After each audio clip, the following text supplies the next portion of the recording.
Hello, and thank you for stopping in to check out another one of my videos. Today I just want to show you my 4-liter cereal box desiccant packs that I have created. I created these primarily because I was looking for something that fit both style of cereal boxes that I have wound up accumulating over time. So I had first started with these cereal boxes. These seem to be the popular choice.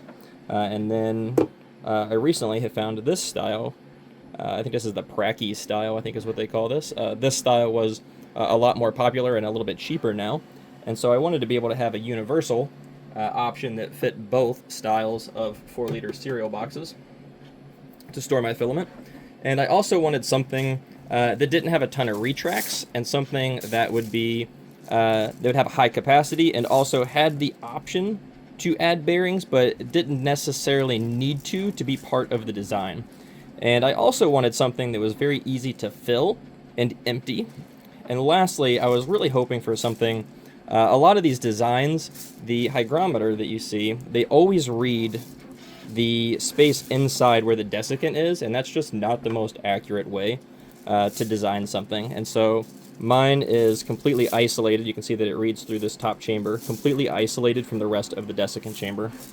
I like this style. This style prints designed to print standing up, and so this is a retract-free design, so it just zigzags on these walls. It's kind of hard to tell here, but there's actually vents along here, right, on all of these little bridges, basically. And this allows these to print very, very fast with minimal retract, no chance of nozzle clogs, things of that nature. And this particular design, I wanted to be able to be easy fill from the top. Of course, you could print this out of ABS or ASA. You could print it so you could dry it, right inside an AMS HT, for instance. These can obviously fit inside. If you have one of the H series with the active chamber, you could obviously just dry the desiccant inside the pack as well. That's certainly an option. These hold 250 grams of standard desiccant, which is overkill.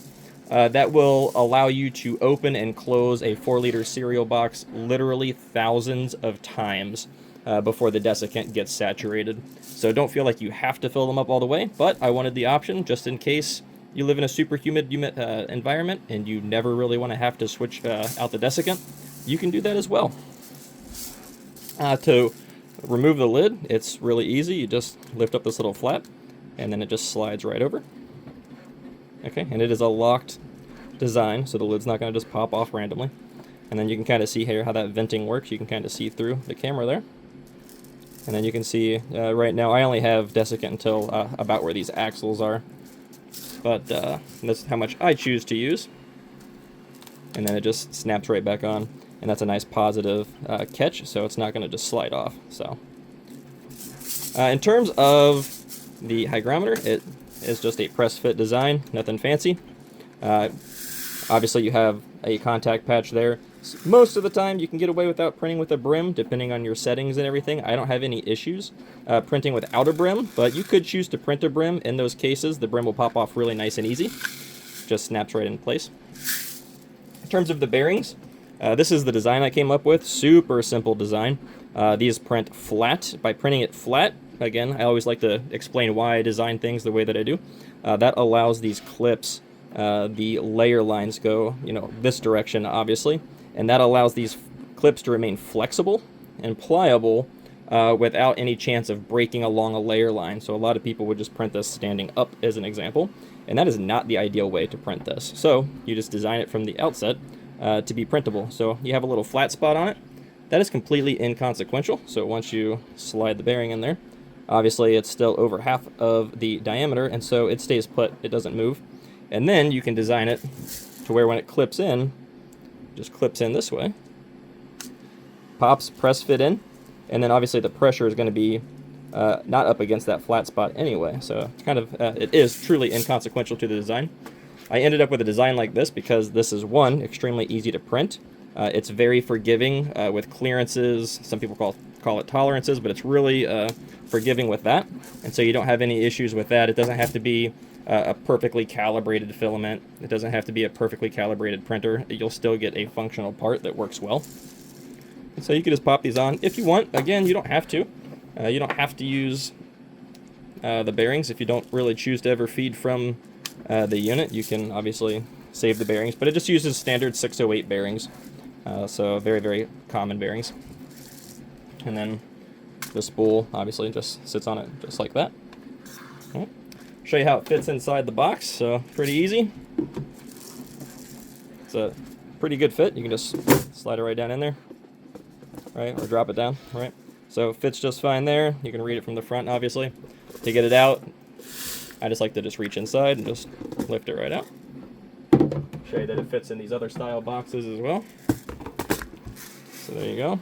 Fits in this style box as well. Obviously, your filament would pop in there, right? Roll back and forth.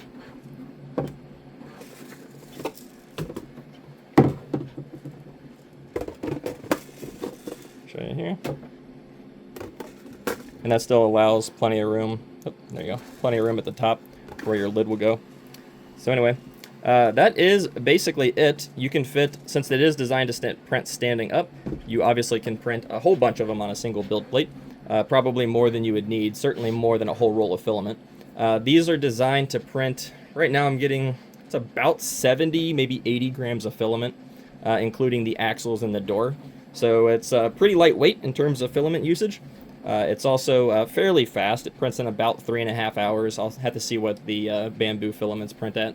I'm currently printing with Sunlu, but it prints relatively fast. It prints very reliably. It's very versatile. I think it's really easy to fill, and it works really well. And so if you have any questions or comments, please feel free to drop them in the comments below. Thanks.